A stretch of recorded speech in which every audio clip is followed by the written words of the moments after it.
에스라 8장 1절부터 14절 보겠습니다.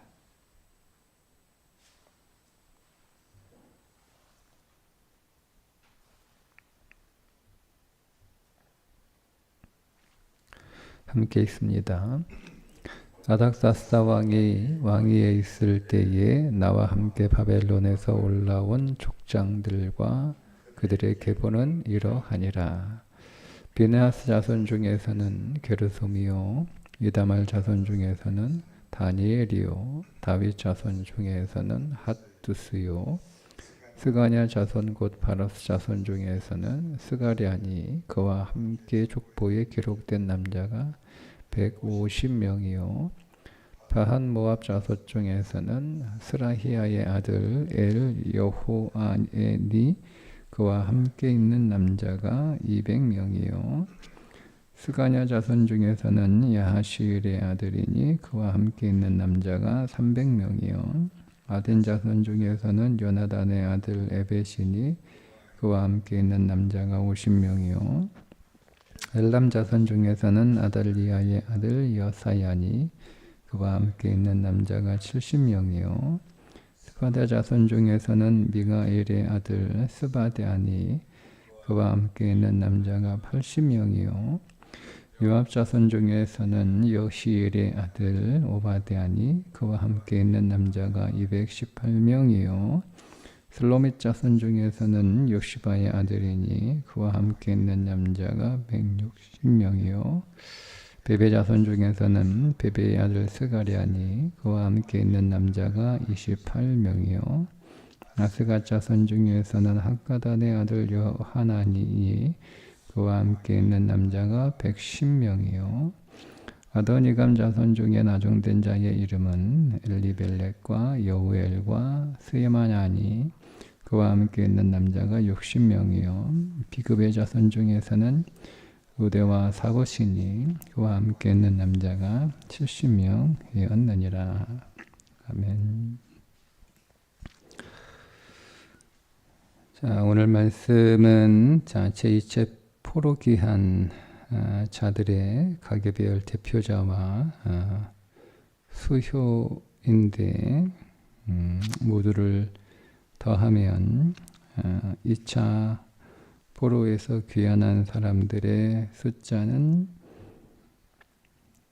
1775명인 것 같아요.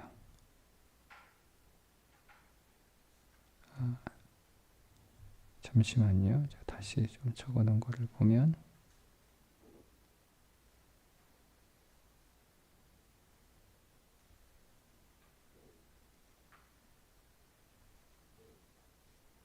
네, 1775명.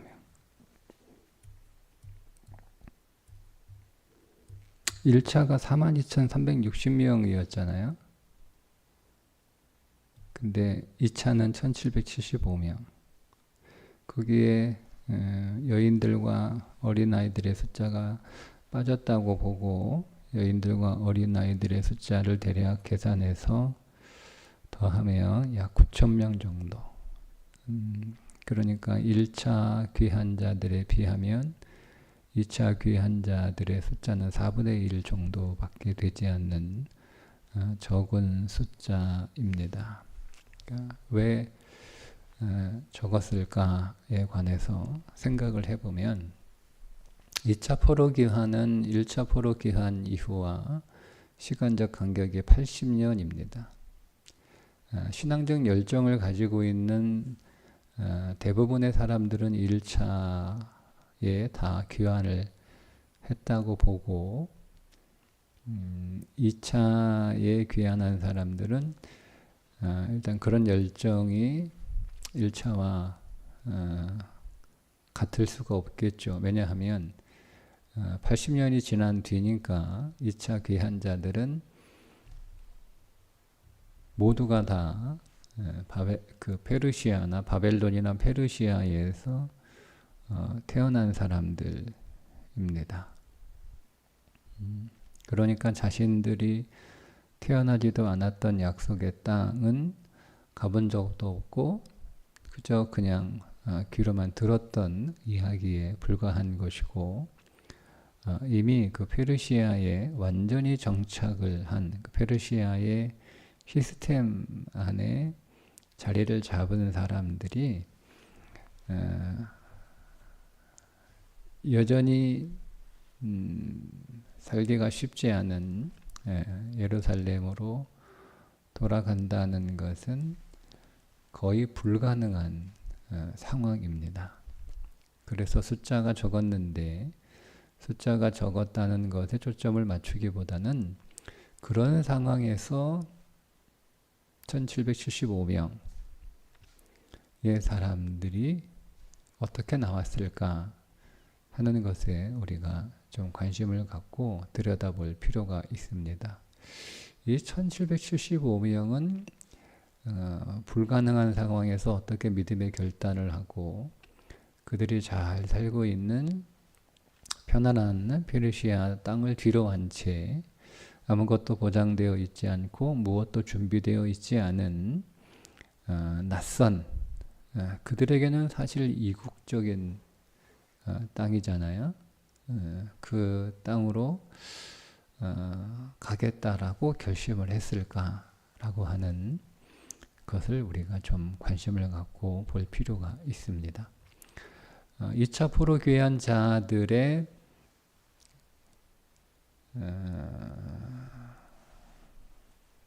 목적은 무엇인가, 이거를 먼저 좀 볼 필요가 있는데요. 3번에 걸쳐서 포로 귀환을 하잖아요.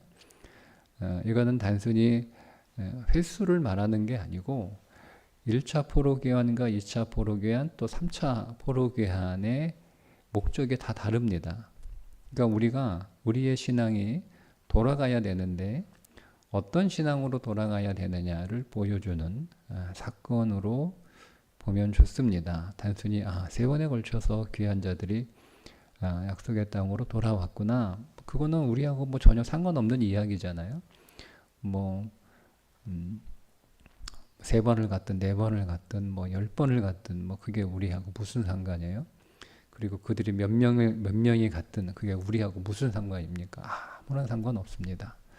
그것이 주는 영적인 메시지, 그것이 주는 그 신앙적 내용을 우리가 발견하지 못하면 그냥 이스라엘의 이 역사 이야기 가운데 한 토막에 불과한 거잖아요. 자, 1차 포로 귀환은 성전을 건축하는 것이 목적이었다라고 우리는 이미 6장까지 보면서 확인을 했습니다. 20년에 걸쳐서 성전을 건축을 했습니다.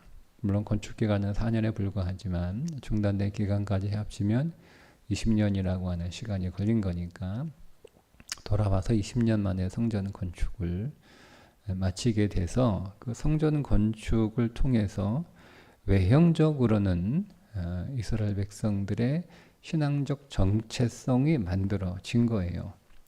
자, 그런데 왜 2차 포로 기환이 필요했느냐라고 하는 거잖아요. 한번 갔으니까 또 갈 사람 또 가라. 이런 게 아니에요. 물론 거기에는 어떤 아닥사스다의 그 당시 정치적 상황이 그 벽에 깔려 있는 건 있기는 하지만 하나님은 그 정치적 상황을 이용하시는 분이니까. 왜 2차 포로 기환이 필요했냐면 1차 포로 기환을 통해서 성전 건축으로 그들의 외형적 신앙의 정체성은 회복이 됐어요. 예. 그런데 어떤 문제가 생겼냐면 3가지 문제가 생기는데, 하나는 성전 관리가 제대로 되지 못했습니다. 그걸 어떻게 알 수 있냐면 2차 포로 기환을 보낼 때 아닥사스다 조서에 상당히 큰 규모의 재정적 지원을 조서에 쓰는 것을 보면 그 돈이 필요한 이유가 있을 거 아니에요. 그 돈이 왜 필요했냐. 성전 건축을 하고 난 뒤에 이 재정적인 문제가 생겨서 성전 관리가 제대로 되지 않았던 거죠. 그러니까 첫 번째 일자는 외형적 성전은 건축이 됐는데 그 성전 관리가 제대로 되지 않았어요. 그러니까 결국 돈이 문제였던 거거든요. 자, 자, 그러다 보니 어떤 일이 벌어지게 되냐면 성전이 제대로 관리가 되지 않는다라고 하는 이야기는 말씀드린 것처럼 성전 관리에 필요한 재정적인 문제가 생긴 거예요. 즉 성전만 건축해 놓고 이스라엘 백성들이 이제 그것으로 이제 끝인 신앙 생활을 살아가게 되는 거죠. 이게 이제 우리 신앙의 문제인 거예요. 어떤 외형을 만들어 놓고 외형만 교회 다니고 외형만 신앙생활 하는 것으로 우리가 신앙생활을 다 했다라고 하는 신앙의 문제가 반드시 발생한다라고 하는 것을 우리가 여기서 발견할 수 있습니다. 그러다 보니 무슨 문제가 생기겠어요? 성전에서 일할 수 있는 제사장이나 레위인들의 이탈이 생깁니다. 당연하겠죠? 네, 거기서 하나님이 정하신 법대로 재정이 그대로 그러니까 요즘 말로 하면 하나님이 정하신 법대로 제대로 헌금을 했으면 이 사람들이 성전 관리를 하는데 다른 고민 없이 다른 갈등 없이 열심히 했을 텐데 재정적인 기반이 무너지게 되니까 이 사람들이 결국 어떤 일을 하게 되냐면 투잡, 쓰리잡 이렇게 해야 되는 상황이 생겼겠죠. 요즘식으로 얘기하면. 그러면 여러분 제대로 성전 관리가 되겠어요? 그러다 보니 이것이 이제 악순환 되는 거죠. 투잡, 쓰리잡 계속 하니 제대로 성전 관리도 못하고 힘은 들고 그리고 뭐 이 사람들이 건물을 유지보수하기 위해서 일하는 사람들은 아니니까 사람들이 와서 신앙생활을 해야 되는데 그게 이제 안 되고 뭐 그러니까 뭐 이거 계속 해야 되나라고 하는 고민과 갈등을 겪다가 결국 이제 한 사람 이제 떠나는 거예요. 한국 상황하고 너무 똑같습니다. 떠납니다. 그러면 이제 그 성전에서 봉사한 사람들이 절대적으로 부족하게 된 거죠. 그러니까 여러분 그 2차 이제 계속 이어지는 말씀 15절부터 쭉 이어지게 되면 우리가 내일부터 보게 되면 에스라 선지자가 2차 귀한 자들을 모집할 때 집중적으로 모집하는 대상이 누구였냐면 성전에서 봉사할 사람들을 집중적으로 모집을 해요. 근데 그 숫자가 그렇게 많지 않아요. 일단은 거기서 일할 수 있는 제사장이나 레위인들이 뭐 지난 80년 동안 그 계보를 쭉 이어온 사람들도 많지 않았고 그러니까 거기 가면 뻔한데 오겠어요? 네? 지금 이제 서울 경기 안에서 목회자들이 거기서도 부족한데 이 대구까지 이 지역 지방까지 오겠냐 이거예요. 이 상황하고 너무 똑같습니다. 안 온단 말입니다. 그러니까 안 가요. 그러니까 막 에스라가 막 사정하고 뭐 이렇게 해서 겨우 이제 몇 명 꾸려가지고 데리고 가는 상황이 생겨나는 거거든요. 자, 성전 봉사자들의 이탈이 생겨나게 됩니다. 세 번째 문제가 뭐냐면 9장에 가면 나오는데 이방인들과의 혼인이 일어나게 됩니다. 그러니까 꼭 믿는 사람하고 결혼하고 뭐 이런 단순히 그런 어떤 믿는 사람들하고의 결혼에 대한 문제가 아니고요. 그 이방인들과 혼인했다라고 하는 것은 이방적 문화, 즉 성경 밖의 문화가 이들의 삶으로 들어왔다는 거예요. 예. 그러니까 우리는 믿음의 삶 그리고 믿음의 질서 안에서 믿음의 울타리 안에서 모든 것들을 선택하고 그 믿음 안에서 살아가는 삶으로 만족하고 기뻐하고 또 그것을 영광으로 알고 그것을 생명으로 아는 그런 삶을 살아가는데 가야 되는데 그런 삶이 무너진 거예요. 그게 무너진 거예요. 그래서 이제 세속적 방법, 교회가 성경적 방법으로만 교회가 세워지고 되는 게 아니고 세속적 방법들이 교회 안으로 들어오는 문제가 생기게 된 거예요. 이게 1차 포로 기반 이후에 일어났던 문제들이에요. 자, 그러면 2차 포로 귀한 자들은 잘 보셔야 돼요.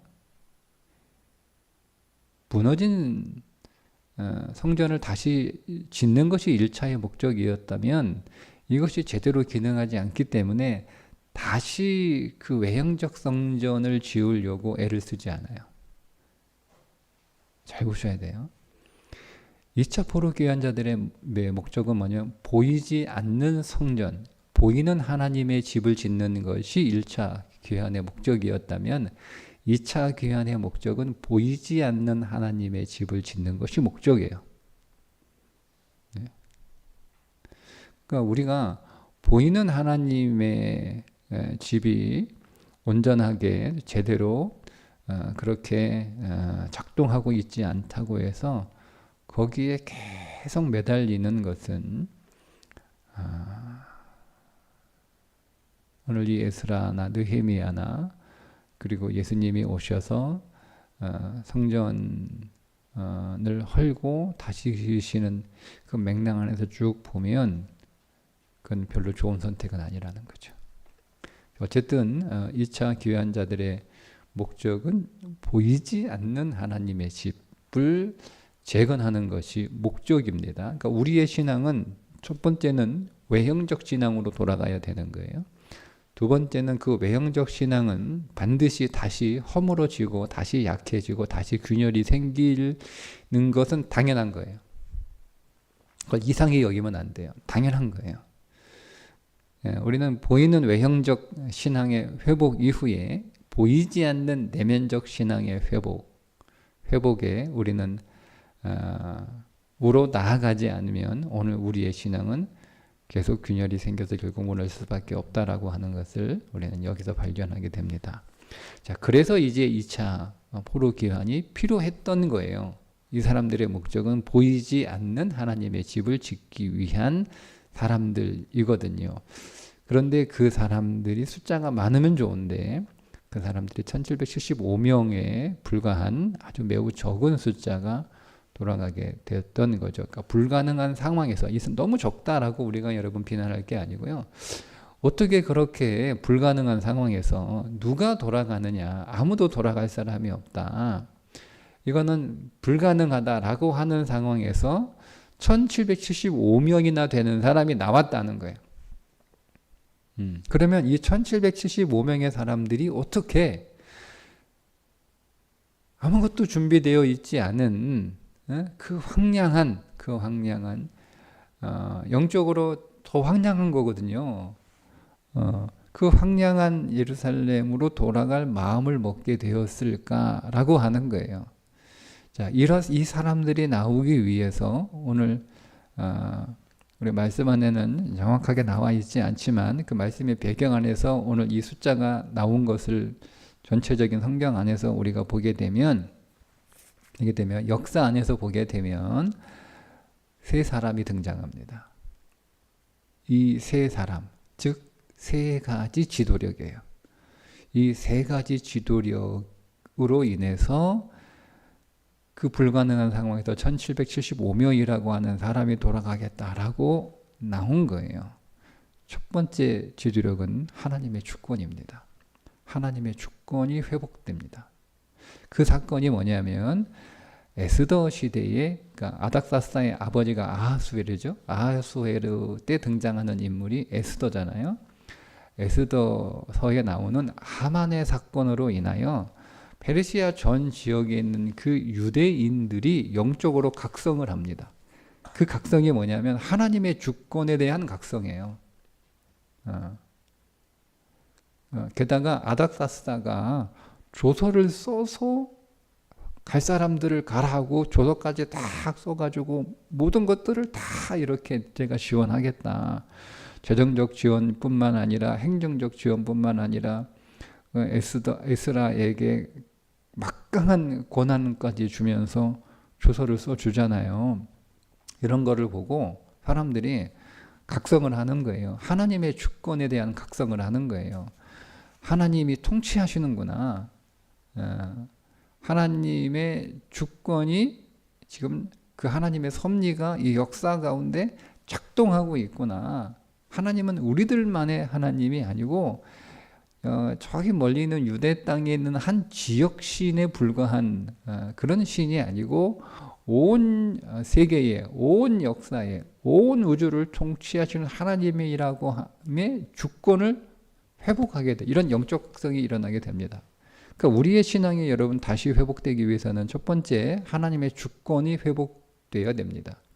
보이지 않는 하나님의 집을 우리가 다시 재건하려면 자꾸 보이는 성전 건축 요즘은 다 한물 갔어요. 성전 건축 막 이런데 공들이는 건 시대를 잘못 읽고 있는 거라고 저는 생각을 합니다. 이제는 거기에 힘을 쏟을 때가 아니고 보이지 않는 하나님의 집, 보이지 않는 하나님의 전을 세우고 그것을 재건하는 일에 우리가 집중해야 되는 시대가 됐는데 그 첫 번째 그거 하려면 하나님의 주권이 회복돼야 됩니다. 두 번째가 뭐냐면 영적 지도자의 회복입니다. 그게 에스라입니다. 에스라가 누구인지를 쭉 이렇게 설명을 하잖아요. 그러면서 제가 어제도 말씀을 드렸지만 에스라와 같은 지도자가 나와야 됩니다. 이거는 두 가지 면인데요. 에스라와 같은 지도자가 준비돼야 되고 지도자를 인정하는 한국 사회, 한국 교회 안에 그런 영적 지도자에 대한 대우가 그렇게 제대로 안 되고 있어요. 그러니 에스라 같은 사람이 나올 수가 없어요. 어쨌든 에스라와 같은 그 영적 지도자가 나와야 됩니다. 나와야 됩니다. 에스라와 같은 영적 지도자는 제가 어떤 사람이라고 어제 말씀을 드렸죠. 요셉의 계보를 잇는 지도자예요. 요셉과 같은 사람들, 에스라, 느헤미야, 다 요셉의 그 신앙적 영성을 이렇게 영성의 계보를 잇는 사람들입니다. 그러니까 에스라는요, 에스라를 소개할 때 계속 반복되는 단어가 있어요. 그는 말씀에 정통하고 말씀의 전문가이고 많이 아는 지식을 말하는 게 아니에요. 그는 그대로 그것을 살았던 사람이에요. 그러니까 말씀을 잘 알 뿐만 아니라 그것을 살았기 때문에 말씀을 잘 가르치는 사람이었어요. 그런 에스라와 같은 사람이 등장을 해야 되는데 그럼 그런 사람 없어? 라고 이제 한국교회는 핑계할 거 아니에요. 근데 그런 사람이 나올 수 있는 구조가 아니에요. 다 갑니다. 어쨌든 이 목회 지도력, 하나님의 영적 지도력, 그 다음에 목회 지도력이 회복이 돼야 됩니다. 세 번째가 부모입니다. 부모의 영적 지도력, 부모의 권위가 회복돼야 됩니다. 이건 여러분들의 이제 몫이잖아요. 자, 생각을 해보세요. 1775명이 하나님의 주권에 대한 각성, 그 다음에 에스라의 걸출한 지도자의 등장. 자, 이것만 있다고 해서 1775명이 가겠다라고 하나님 믿고 가겠다. 그 다음에 에스라 믿고 가겠다. 이렇게 되지는 않을 거잖아요. 그럼 이 1775명이 영적 각성이 돼야 되는 거잖아요. 그죠? 하나님의 주권을 캐치할 수 있는 영적인 준비가 되어 있는 사람들이어야 되는 거잖아요. 뭐 그런 거 전혀 생각 없는 사람이면 에스더의 하만의 사건으로 인하여 이 페르시아 지역 내에서 유대인들의 어떤 그 인식이 확 이렇게 좋아지는 그런 사건을 다 겪었다고 해서 사람들이 다 각성하는 건 아니거든요. 그거를 영적으로 캐치할 수 있는 하나님의 주권과 하나님의 일하심을 캐치할 수 있는 사람들이라는 거예요. 그리고 에스라와 같은 지도자가 등장했을 때 그 에스라를 믿고 따라가도 되겠다라고 하는 그런 마음과 그런 생각, 그런 안목이 있는 사람들이라는 거죠. 이 사람들이 어떻게 만들어졌느냐라고 하는 거예요. 그럼 결론은 뭐예요? 가정이에요. 1차에 귀환하지는 않았지만 여러 가지 사정으로 인해서 귀환하지 못하는 사람들, 다 남아있는 사람이 다 믿음 없는 사람들은 아니고 그래도 귀환하고 싶었으나 귀환하지 못하는 여러 가지 사정과 여러 가지 현실적인 이유와 문제를 가지고 있는 사람들 가운데 가정에서 자녀들을 하나님의 말씀으로 열심히 교육했던 사람들이 있었다는 거예요. 아니 이 사람 말씀드린 2차 귀환자들은 페르시아에서 태어나고 자란 사람들이란 말이에요. 거기서 공부하고 거기서 성장한 사람들이란 말이에요. 예. 근데 여러분 이 사람들이 거기서 태어나고 거기서 학교 나오고 거기서 취직하고 거기서 결혼하고 거기서 삶의 기반 잡고 했던 사람들이 이거 다 버리고 아무것도 없는 예루살렘으로 가자라고 나올 수 있던 이유는 뭐냐? 이들은 어릴 때부터 부모로부터 신앙을 잘 배운 사람들이에요. 그러니까 부모로부터 신앙을 잘 배웠다는 말이 무슨 말이에요? 여러분 다 경험하셨죠? 부모의 영적 지도력이에요. 부모가 영적으로 지도력이 없으면 애들 신앙 개성하지 못합니다. 네. 그러니까 남아있지만 그래도 자기들은 가지 못하지만 여기에 어쩔 수 없는 여러 가지 형편 때문에 이 땅에 귀환하지 못하고 남아있지만 그래도 여기에서 하나님을 어떻게든 잘 이렇게 믿어보려고 애쓸 뿐만 아니라 그 믿음을 자녀들에게 잘 전승해 줄 수 있을 만큼 그 자녀들이 영적으로 그 부모에 대한 신앙을 이렇게 물려받을 수 있을 만큼 그게 영적 권위가 부모가 있었다는 거잖아요. 부모가 뭐 교회 가라 뭐 이렇게 해서 애들이 교회 갑니까 요즘? 애들이 언제까지 끌려오겠어요. 네. 고등학교만 졸업하면 이제 바이바이입니다. 네. 근데 그때 부모가 하는 말뿐만 아니라 부모의 삶을 보고 부모의 신앙을 보고 그 부모의 영적 권위를 그 자녀들이 그거를 경험하는 거예요. 예. 그래서 그 부모의 지도를 잘 받은 거죠. 예. 거기서 신앙 훈련을 잘 한 거예요. 기도의 훈련, 말씀의 훈련, 또 말씀 안에서 삶을 해석하는 훈련, 이런 것들을. 그 전제가 뭐예요? 자녀하고 부모하고 계속 영적으로 교통할 수 있는 그 채널이 잘 만들어진 거잖아요. 예? 그러니까 그 이전에 부모와 자녀 사이에 소통의 채널들이 잘 만들어지는 거예요. 예. 그러니까 이런 채널이 만들어지지 못한 상태에서 그냥 뭐 계속 교회만 다녀라 뭐 이렇게 얘기하니 뭐 그게 들어갑니까? 통로가 없는데. 그러니까 그 통로가 잘 만들어진 거예요. 소통하고 이해하고 서로 다 같이 공감하고 이런 통로가 잘 만들어진 거죠. 그런 상태에서 그 통로에 복음을 신앙을 이렇게 흘려보내면 이게 쭉 간단 말이에요. 잘 간단 말이에요. 예. 그러니까 그렇게 해서 신앙교육을 잘 받은 사람이에요. 부모로부터 우리가 누구인지 나 자신의 신앙의 정체성을 잃어버리지 않은 후손들, 그들이 1775명이에요. 그래서 이들이 이제 보이지 않는 하나님의 집을 다시 재건하기 위해서 출발하는 겁니다. 그 사람들의 가문과 명단들을 오늘 밝히고 있는 거예요. 누구의 집안의 대표가 누구냐 이렇게 쓰고 있잖아요. 잘 읽어보세요. 어느 집안의 대표가 누구다 이렇게 쓰고 있습니다. 그래서 어느 집안의 대표가 누구다 그러니까 의도적으로 12개 집안을 12명의 그 집안의 대표자의 이름을 기록합니다. 이유가 있는 거예요. 저자의 의도가. 네. 그러면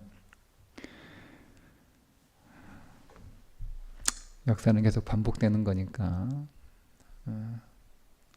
오늘 우리가 이와 비슷한 시기를 보내고 있다면 우리도 세 가지가 회복이 돼야 되는 거예요. 하나님의 주권, 목회자의 권위, 부모의 영적인 권위 회복돼야 되는 거예요. 그래야 보이지 않는 하나님의 집이 하나님의 나라잖아요.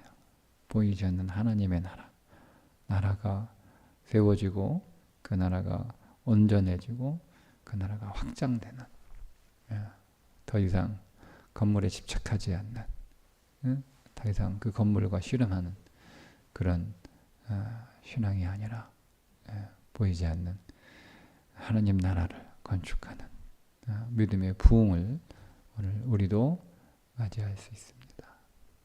이 세 가지가 오늘 우리의 남은 기도 제목이 될 수 있기를 주님의 이름으로 축복합니다. 기도하겠습니다. 하나님, 우리가 보이는 신앙으로 돌아왔다면 이제는 보이지 않는 하나님 나라를 건축하는 신앙으로 더 전진하게 하여 주옵소서.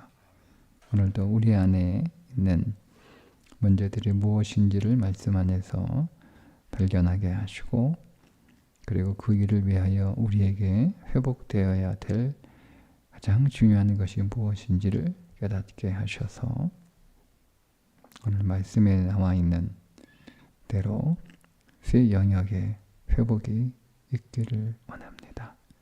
하나님의 주권이 회복되게 해주시고, 목회자의 권위가 회복되게 하여 주시고, 부모의 영적 권위가 온전하게 세워지는 일이 우리 안에서 시작되게 하여 주옵소서. 예수님의 이름으로 기도합니다. 아멘.